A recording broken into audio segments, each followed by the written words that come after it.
ભાવનગર શહેરના મેઇન બજાર વિસ્તારમાંથી મહાનગરપાલિકા દ્વારા દબાણો દૂર કરાયા તેમજ લાકડાના ઓટલા તોડી પડાયા। ભાવનગર શહેરના મહાનગરપાલિકાના એસ્ટેટ વિભાગના દબાણ હટાવ સેલ દ્વારા દબાણ હટાવવાની કામગીરી શરૂ કરી દેવામાં આવી છે। ત્યારે મેઇન બજાર વિસ્તારમાં ગોળ બજાર, પિછલા શેરી જેવા લોકોથી ખચાખચ ભરાયેલા રહેતા વિસ્તારોમાં ટ્રાફિક તેમજ દબાણની સમસ્યા ઘણા સમયથી ઉદ્ભવી રહી છે। ત્યારે ભાવનગર મહાનગરપાલિકાના એસ્ટેટ વિભાગના દબાણ હટાવ સેલ દ્વારા મેઇન બજાર, ગોળ બજાર, પિછલા શેરી જેવા વિસ્તારોમાંથી રોડ રસ્તા ઉપર વેપારીઓ દ્વારા કરાયેલા દબાણો તેમજ ગેરકાયદેસર બાંધકામ કરાયેલા ઓટલા, લાકડાના પાટિયા, હોલ્ડિંગ્સ વગેરે જપ્ત કરવાની કાર્યવાહી હાથ ધરવામાં આવી હતી। આ ઉપરાંત ટ્રાફિકને નડતરરૂપ દુકાનદારો દ્વારા બનાવેલા લાકડાના પાટિયા અને ઓટલાને પણ મહાનગરપાલિકાએ તોડી પાડ્યા હતા। આ કામગીરી દરમિયાન વેપારીઓના ટોળા એકઠા થયા હતા।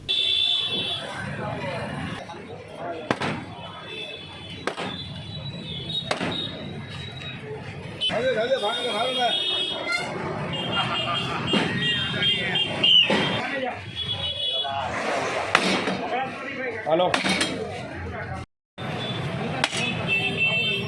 कौन જોઈએ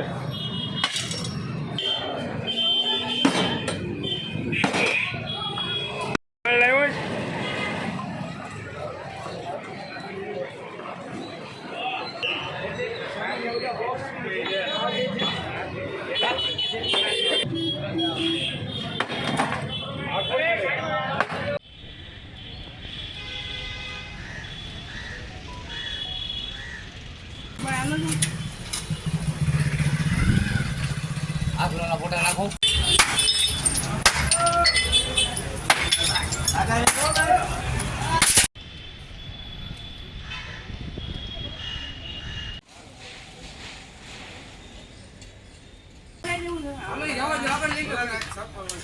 માણસો બોલે